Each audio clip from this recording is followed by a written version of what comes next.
Hello guys, मेरा नाम है अभिषेक और लास्ट वीडियो जिसमें हमने बात करी थी how I got a rank 3 इन जामिया, वो वीडियो आप लोगों को बहुत पसंद आई और उसके बारे में ही हम फर्दर डिस्कशन करने जा रहे हैं इस वीडियो में।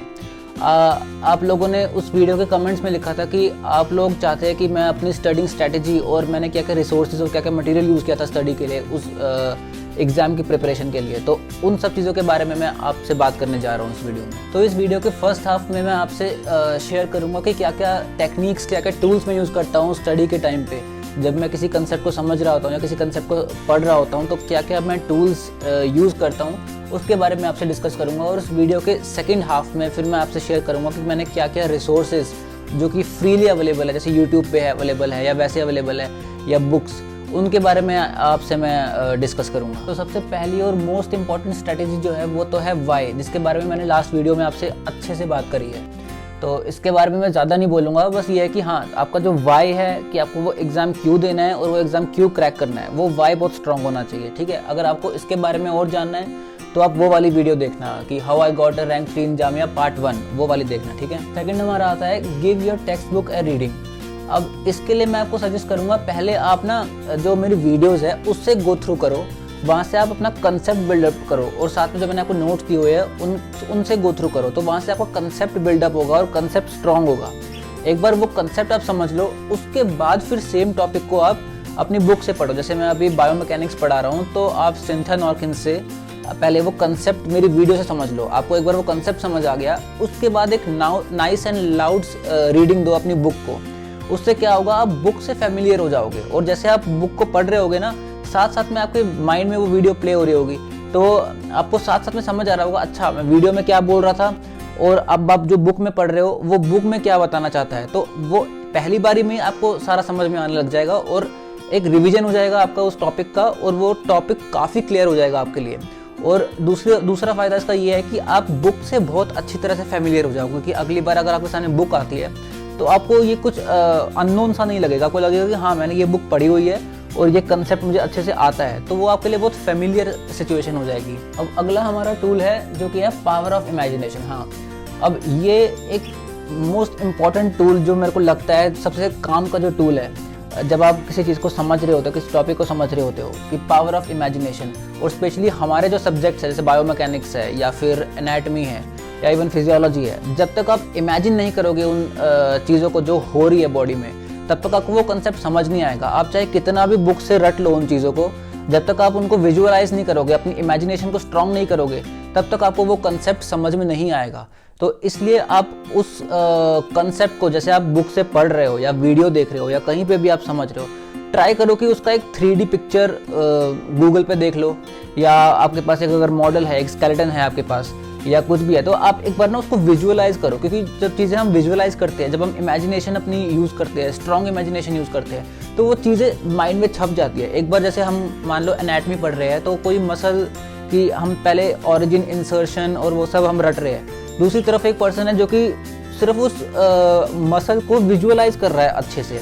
जैसे मान लो आपको यहाँ से कहीं दूसरी जगह जाना है, आप रास्तों को रट रहे हो कि पहले आपको राइट लेना है, फिर एक लेफ्ट टर्न लेना है, और दूसरा तरीका क्या है कि आप उसी रास्ते पे 4-5 बार जाके आ गए, तो अब आपको रटना नहीं पड़ा उन रास्तों को, वो रास्ते खुद ब खुद आपके माइंड में आ गए, तो एक पिक्चर बन गया आपके माइंड में। वैसे ही कुछ एक मेंटल पिक्चर बनानी शुरू करो अपने कंसेप्ट्स की, जैसे कनकेव कन्वेक्स रूल है, तो एक पिक्चर बनानी शुरू करो माइंड में, या फिर जैसे कोई मसल की एनाटमी पढ़ रहे हो या कुछ पढ़ रहे हो तो इनकी एक विजुअलाइजेशन स्टार्ट करो, एक स्ट्रॉन्ग सेंस ऑफ इमेजिनेशन लेकर आओ अपने अंदर। उससे क्या होगा कि आपके वो कंसेप्ट बहुत अच्छे बिल्डअप हो जाएंगे और आपको चीज़ों को रटना नहीं पड़ेगा। वो जैसे ही आपसे कोई भी अगर कंसेप्ट के बारे में पूछता है तो खुद ब खुद वो वीडियो आपके माइंड में प्ले होनी शुरू हो जाएगी और आप खुद ब खुद बोल दोगे, आपको कुछ रटना नहीं पड़ेगा, कुछ याद नहीं करना पड़ेगा उसके लिए। अब नेक्स्ट है हमारा give your personal touches to the notes. हाँ, अब चाहे जो मैं आपको नोट्स प्रोवाइड कर रहा हूँ अब वीडियोस के साथ में, आप उनको यूज़ करो या फिर आप वीडियो देखते देखते अपने नोट्स बनाओ, या आप बुक से पढ़ रहे हो, बुक से पढ़ के नोट्स बना रहे हो, जैसे भी नोट्स बना रहे हो अपने पर्सनल टचेस उन पे लगाओ।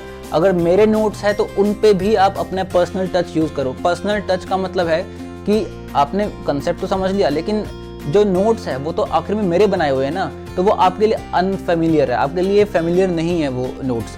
तो उन नोट्स के ऊपर आप साथ में कुछ ऐसी चीज़ें मान लो एब्रीवेशंस हो गई या फिर आप उसके ऊपर अपनी तरह से कुछ भी तरीके जिससे आप याद कर सको, याद रख सको उन चीज़ों को, तो वैसी पर्सनल टचेस आप उन नोट्स पे दो।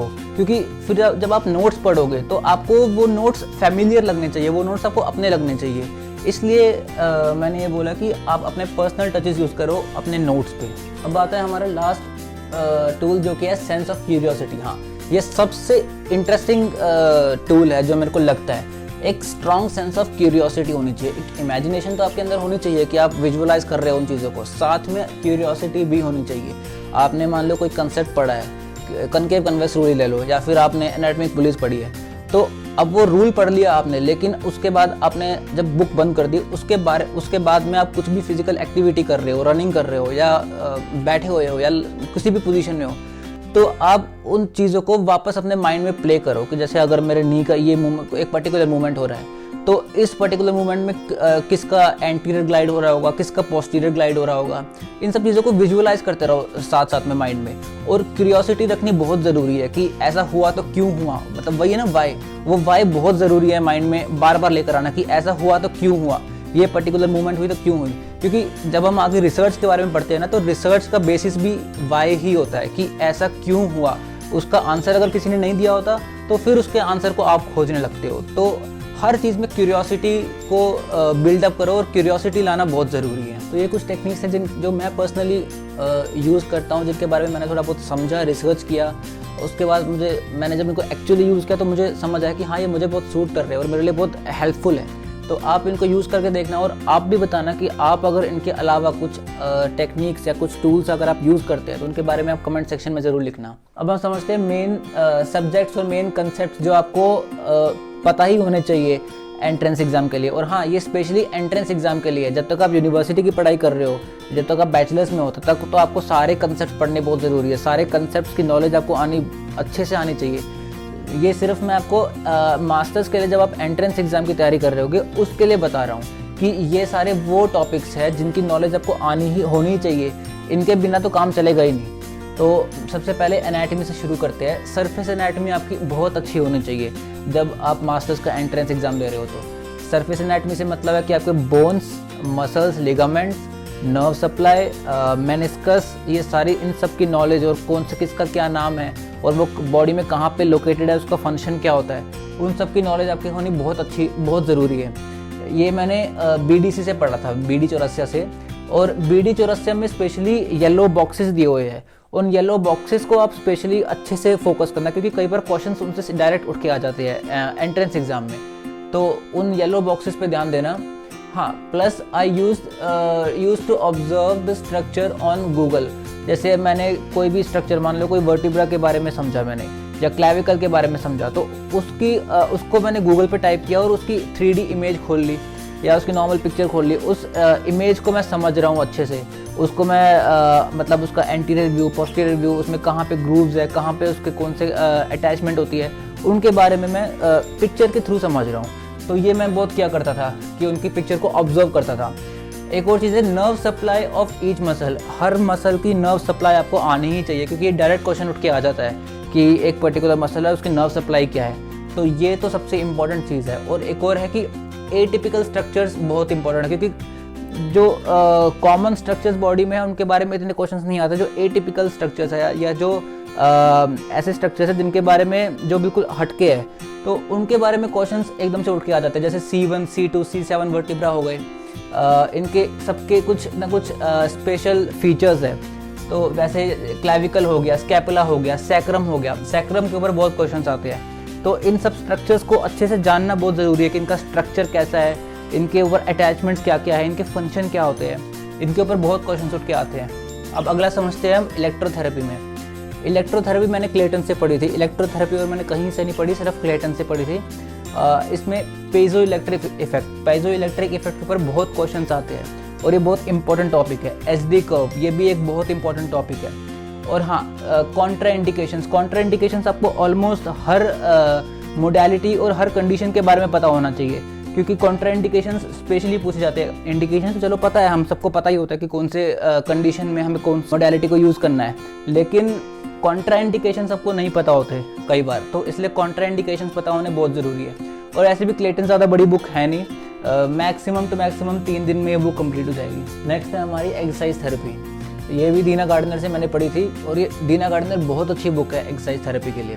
ये ज़्यादा बड़ी बुक भी नहीं है, तो ये भी मैक्स टू मैक्स आपको 3 दिन या 4 दिन में पूरी बुक कंप्लीट हो जाएगी। 3-4 दिन भी मैं ज़्यादा बता रहा हूँ, उतना में कंप्लीट हो जाएगी पूरी बुक। इसमें एक टॉपिक है स्टार्टिंग पोजीशंस करके। स्टार्टिंग पोजीशंस बहुत इंपॉर्टेंट टॉपिक है और बहुत अच्छा टॉपिक है समझने के लिए। एक और है कि पीएनएफ के ऊपर काफ़ी क्वेश्चंस आते हैं एंट्रेंस एग्जाम में, तो पीएनएफ काफ़ी इंपॉर्टेंट है। मैंने खुद पीएनएफ एक यूट्यूब चैनल है फिजियो क्लासरूम करके, आप सर्च करना, मैं इसका लिंक डाल दूंगा डिस्क्रिप्शन में। फिजियो क्लासरूम करके यूट्यूब चैनल है, वहाँ से मैंने पीएनएफ टेक्निक पूरी पढ़ी थी। वहाँ पे उन्होंने एक तो पहले इसके कंसेप्ट के बारे में समझाया हुआ है, उसके बाद फिर कुछ टेक्निक्स भी बताई हुई है करवा के, तो वो काफ़ी अच्छे से वहाँ से आपको समझ आ जाएगा पीएनएफ के बारे में। नेक्स्ट हमारा बायोमैकेनिक्स तो है ही, तो ये मैंने नॉर्किन से पढ़ी थी और इसमें सबसे ज़्यादा इम्पॉर्टेंट चीज़ जो है वो है आपकी ऑब्जर्वेशन एंड विजुअलाइजेशन, कि आपको ऑब्जर्व और विजुअलाइज करना बहुत इंपॉर्टेंट है। इमेजिनेशन आपकी बहुत स्ट्रांग होनी चाहिए बायोमैकेनिक्स के लिए। इसमें इंपॉर्टेंट टॉपिक्स जो है, वैसे तो सारी बायोमैकेनिक्स ही इंपॉर्टेंट है, कुछ भी पूछ सकते हैं क्योंकि बायोमैकेनिक्स हमारा one of the most important subjects आ जाता है फिजियोथेरेपी में। पर स्टिल अगर मैं इसमें से टॉपिक्स बताऊं तो एक्सिस एंड प्लेन बहुत इंपॉर्टेंट टॉपिक है। लिवर्स, गोनियोमेट्री, आपको हर जॉइंट का रेंज ऑफ मोशन पता होना चाहिए कि किस जॉइंट का कितना रेंज ऑफ मोशन है, normal range of motion. Osteokinematics and arthrokinematics, ये भी एक बहुत इंपॉर्टेंट टॉपिक है जो आपको आना चाहिए। कनकेव कन्वेक्स रूल, ये तो मैं बोलता ही रहता हूँ। और biomechanics of every joint should be on your tips, her joint का, चाहे वो शोल्डर हो, हिप जॉइंट हो, कोई भी जॉइंट हो, उसका बायोमैकेनिक्स आपको टिप्स भी होनी चाहिए। आपको बॉडी में मतलब अलग अलग रेशोज़ होते हैं मूवमेंट्स के, तो आपको वो रेशोज़ के बारे में नॉलेज होनी चाहिए कि वो रेशोज़ कितने होते हैं। बॉडी में स्कैपुलो ह्यूमरल रिदम होता है, वैसे ही लंबो पेल्विक रिदम होता है, तो इन सब रिदम्स के बारे में, इनका रेशोज़ होते हैं, इन रेशोज़ के बारे में आपको नॉलेज होनी बहुत ज़रूरी है बायोमैकेनिक्स में। और बायोमैकेनिक्स ऐसा सब्जेक्ट है, अगर बायोमैकेनिक्स स्ट्रॉन्ग नहीं है तो एग्ज़ाम निकालना बहुत मुश्किल है। बायोमैकेनिक्स से ही मेजर पार्ट आता है एनाटमी और बायोमैकेनिक्स, इनसे मैक्सिमम क्वेश्चंस आते हैं और बायोमैकेनिक्स आपकी बहुत स्ट्रांग होनी बहुत ज़रूरी है। नेक्स्ट है हमारा ऑर्थोपेडिक्स, ये भी मैंने पढ़ा था जे महेश्वरी से। ये तो मैं इस बुक का कहता हूँ वर्ड टू वर्ड पढ़ना चाहिए आपको, इतनी अच्छी बुक है ये जे महेश्वरी ऑर्थोपेडिक्स के लिए। इसमें एग्जाम पॉइंट ऑफ व्यू से, मतलब एंट्रेंस पॉइंट ऑफ व्यू से, इसमें स्पेशली टाइप्स ऑफ फ्रैक्चर्स और name of each type of fracture, हर मतलब अलग अलग टाइप के फ्रैक्चर के नाम होते हैं, जैसे बेनेट्स फ्रैक्चर हो गया, स्मिथ फ्रैक्चर हो गया, वैसे अलग अलग नाम होते हैं। वो नाम आपको याद रखने बहुत ज़रूरी है क्योंकि वो नाम से डायरेक्ट क्वेश्चन आ जाते हैं। एक ट्यूमर्स करके एक टॉपिक है महेश्वरी में, ये भी बहुत अच्छा टॉपिक है और ये बहुत इंपॉर्टेंट टॉपिक है, ये आता है एग्जाम में। और एक यूट्यूब चैनल है सैनजॉय सैमुअल करके, मैंने मतलब यूट्यूब पे सर्च कर रहा था ऑर्थोपेडिक्स का, तो ये चैनल मेरे को सबसे बेस्ट लगा। इसका भी मैं लिंक डाल दूंगा वीडियो के डिस्क्रिप्शन में, आप वहाँ से एक बार इस चैनल को देख लेना, काफ़ी अच्छा चैनल है और आपको ऑर्थो काफ़ी अच्छी हो जाएगी इस चैनल के थ्रू। नेक्स्ट है हमारा न्यूरोलॉजी, ये मैंने पढ़ा था लिंडसे से, जो हमारी बुक है, प्लस खान एकेडमी की यूट्यूब वीडियोज़ तो बहुत अच्छी वीडियोज़ है। वहाँ से मैंने न्यूरो एनाटमी पढ़ी थी, neuro anatomy and brain structure, जो जैसे ब्लड सप्लाई ऑफ ब्रेन हो गया या फंक्शन ऑफ सेरेब्रम हो गया, सेरेबेलम हो गया, अलग अलग जैसे जो डायनसेफेलॉन, ट्रायनसेफेलॉन क्या क्या होता है, इन सब के स्ट्रक्चर्स और फंक्शन, वो मैंने खान एकेडमी यूट्यूब चैनल से देखा था। और डॉक्टर नजीब यूट्यूब चैनल करके एक और है, वहाँ से मैंने कंडीशंस पढ़ी थी। इस पर भी न्यूरो एनाटमी पढ़ाई गई है, लेकिन इस पे यहाँ से मेरे को ज़्यादा बेटर कंडीशंस अच्छी लगी, जो मैंने कंडीशंस पढ़ी थी, मतलब न्यूरो कंडीशंस स्पेशली, वो मैंने डॉक्टर नजीब यूट्यूब चैनल से पढ़ी थी। ये कुछ न्यूरो की कंडीशंस है, ये कंडीशंस तो आपको पता होनी चाहिए क्योंकि किसी भी कंडीशन से आपके पास क्वेश्चन आ सकता है। तो एक बार मैं रीड आउट कर देता हूँ सारी कंडीशंस। CVA हो गया आपका, सेरेब्रोवैस्कुलर एक्सीडेंट या stroke, traumatic brain injury, spinal cord injury, multiple sclerosis, Parkinson's, myasthenia gravis, epilepsy, cerebellar conditions की सेरेबेलम जो होता है वो बैलेंस के लिए मेनली होता है, उसकी जो कंडीशंस होती है उससे क्या क्या चीज़ें हैम्पर होती है, क्या क्या फंक्शन हैम्पर होते हैं। Vestibular disorders, peripheral nerve injury, trigeminal neuralgia important topic है, बेल्स पाल्सी बहुत इंपॉर्टेंट टॉपिक है, GBS हो गया आपका, Guillain Barre syndrome, amyotrophic lateral sclerosis ALS, post polio syndrome, आपका मस्कुलर डिस्ट्रॉफी हो गया, हाइड्रोसिफेलस हो गया, CP हो गया, CP बहुत इंपॉर्टेंट है। उसके बाद आपका एल्जाइमर्स हो गया, ट्रांसवर्स माइलाइटिस हो गया, autism, Huntington's disease, ADHD, attention deficit hyper active disorder और ब्राउन सिक्योर्ड सिंड्रोम। ये कुछ कंडीशंस है, न्यूरो की कंडीशंस जो आपको आनी ही चाहिए। अब हम वो सब्जेक्ट्स देखते हैं जिसमें सिर्फ एक ओवरव्यू भी काफ़ी है, सिर्फ एक मतलब ओवरव्यू दे दोगे, ज़्यादा डीपली भी नहीं पढ़ोगे तब भी आपको काम चल जाएगा। सबसे पहले फिजियोलॉजी में एंडोक्राइनोलॉजी, ये थोड़ा सा इंपॉर्टेंट है। कई बार 1-2 क्वेश्चन आ जाते हैं एग्जाम में कि इसमें ग्लैंड्स एंड देयर लोकेशन और कौन कौन से हार्मोन्स होते हैं, उनका फंक्शन क्या होता है, उसके बारे में। ब्लड चैप्टर से क्वेश्चन उठ के आ जाते हैं कई बार, जैसे वैल्यूज़ ऑफ आरबीसी, डब्ल्यूबीसी वगैरह जितने भी सेल्स है ब्लड में, और इनके बारे में क्वेश्चन आ जाते हैं। ईईजी हो गया, ईसीजी हो गया, ईएमजी है, एनसीबी, इनके जो वेव फॉर्म्स होते हैं, पोटेंशियल एंड ड्यूरेशन, इनके बारे में क्वेश्चंस आ जाता है कई बार। बायोकेम में मेनली जो कार्बोहाइड्रेट चैप्टर है ना, इस पर थोड़ा फोकस कर लेना, ये इससे कई बार क्वेश्चंस आ सकते हैं। क्रेब्स साइकिल इंपॉर्टेंट है, क्रेब्स साइकिल से आ सकता है, या ग्लाइकोजेनेसिस हो गया, स्ट्रक्चर ऑफ ग्लूकोज हो गया, एक बार ओवरव्यू कर लेना, एक बार देख लेना कैसा होता है। फार्मा से भी ज़्यादा क्वेश्चंस आएंगे नहीं, लेकिन एक दो क्वेश्चंस कई बार आ जाते हैं कि जैसे basic name of drugs, alpha blockers, beta blockers, skeletal muscle relaxants, इनके बेसिक एक नाम थोड़े बहुत आपको पता होने चाहिए कि कई बार क्वेश्चन आ गया तो आपको पता है एटलीस्ट किस ग्रुप के अंदर वो लाइक करता है वो ड्रग। एनसेड्स हो गया। वैसे ही पैथो, माइक्रो, मेडिसिन, सर्जरी, इनमें जो बेसिक डेफिनेशंस है, एक बार बुक से गो थ्रू करोगे आपको समझ आ जाएगा बेसिक डेफिनेशंस क्या क्या है, बस उसके बारे में पूछेंगे, बेसिक कंडीशंस के बारे में। ज़्यादा कुछ क्वेश्चंस नहीं आते इन सब सब्जेक्ट से। अब इन सब टॉपिक्स के साथ ये टॉपिक्स भी बहुत इंपॉर्टेंट है, जैसे यहाँ से इन टॉपिक्स से डायरेक्ट क्वेश्चंस उठ के आ जाते हैं, जैसे न्यूनेटल रिफ्लेक्सेस हो गया कि which reflex fades away and which reflex stage, कि कौन सा रिफ्लेक्स है जो कि लाइफ लॉन्ग हमारी बॉडी में रहता है, कौन सा रिफ्लेक्स है जो एक टाइम पे आता है उसके बाद फेड अवे हो जाता है, और कौन सा सर्वाइवल रिफ्लेक्स है। सीधा डायरेक्ट क्वेश्चन आ जाता है कि इनमें से, इन 4 ऑप्शंस में से कौन सा रिफ्लेक्स सर्वाइवल रिफ्लेक्स है, या फिर मोरोज रिफ्लेक्स क्या होता है, या रूटिंग रिफ्लेक्स क्या होता है। ऐसे बहुत सारे रिफ्लेक्सेस है, अगर आप बोलोगे तो मैं इनके रिफ्लेक्सेस के ऊपर भी एक वीडियो बना दूंगा। तो और इसके अलावा cardio and pulmonary rehabilitation protocols होते हैं इनके, ये अच्छे से समझना और अच्छे से इनको ये आपको आने चाहिए, क्योंकि इनके ऊपर भी क्वेश्चंस आ सकते हैं। स्केल्स ऑफ असेसमेंट बहुत इंपॉर्टेंट है, RLA scale, Asia scale, GCS scale, modified Ashworth scale, कौन सा स्केल किस कंडीशन में यूज़ होता है, कहाँ किस चीज़ को एसेस करने के लिए कौन सा स्केल काम आता है, और वो स्केल दिखता कैसे है, यूज़ कैसे करते हैं, सारी चीज़ें आपको आनी चाहिए अच्छे से। क्रेनियल नर्व एग्जामिनेशन, सबसे पहले आपको क्रेनियल नर्व्स सारी की सारी आने चाहिए, उसके बाद उनका एग्जामिनेशन, क्योंकि इनके ऊपर भी क्वेश्चन आ जाते हैं कि कौन से क्रेनियल नर्व को आप किस तरह एग्जामिन करोगे। तो ये कुछ इंपॉर्टेंट टॉपिक्स है जो आपको आने चाहिए अच्छे से। अब आप लोगों ने कमेंट सेक्शन में ये क्वेश्चन कई बार पूछा था कि when are the exam forms released. तो नॉर्मली अभी इस बार तो पैंडेमिक की वजह से थोड़ा आगे पीछे हो गया था एग्ज़ाम टाइम, और ये सब हमारा एग्ज़ाम नवंबर में हुआ था। वैसे नॉर्मली एग्ज़ाम फॉर्म्स निकल जाते हैं मई जून के आसपास, और अगस्त के आसपास में एग्ज़ाम हो जाता है, तो उनकी नोटिफिकेशंस आ जाती है। और कुछ आपको हर एक अलग अलग यूनिवर्सिटी के लिए अलग अलग फॉर्म भरने पड़ेंगे। कुछ एग्जाम्पल जैसे कि निर्तार है, JMI, GNDU है, गुरु नानक देव यूनिवर्सिटी, जामिया हमदर्द है, NILD है, IPU है, ये कुछ एग्ज़ाम्स हैं जो कि आपको देने ही चाहिए। मैं अगर अपना बताऊं तो मैंने इनमें से निर्तार दिया था, मैंने जामिया का दिया था, मैंने जामिया हमदर्द का दिया था और IPU का दिया था, जिनमें से मैं फिर जामिया में गया, मैं जामिया मिलिया इस्लामिया में। और एक और क्वेश्चन था कि which type of questions to expect.